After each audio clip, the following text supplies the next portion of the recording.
বোলপুরের রবি। রবিকে নিয়ে বাবা যাবেন বেড়াতে।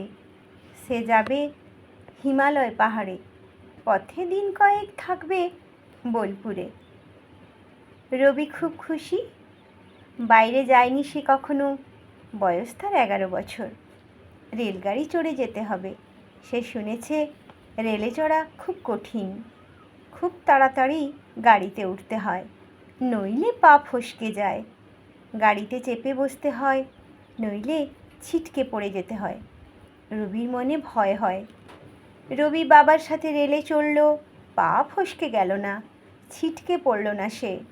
গাড়ি চড়ার ভয় তার কেটে গেল। রবি জানালা দিয়ে দেখে দুপাশ দিয়ে গাছপালা ছুটছে, মাঠ ছুটছে, ঘরবাড়ি ছুটছে। রবির মন খুশিতে ভরে যায়।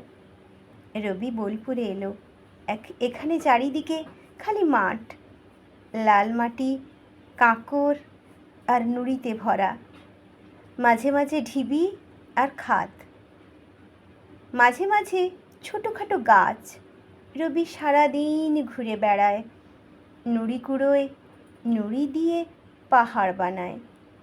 দুপুরে রবি গাছের তলায় বসে, ছোট নারকেল গাছে হেলান দেয়, হেলান দিয়ে কবিতা লেখে।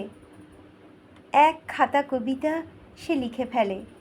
কয়েকদিন পরে সে চলে যায় হিমালয়ে।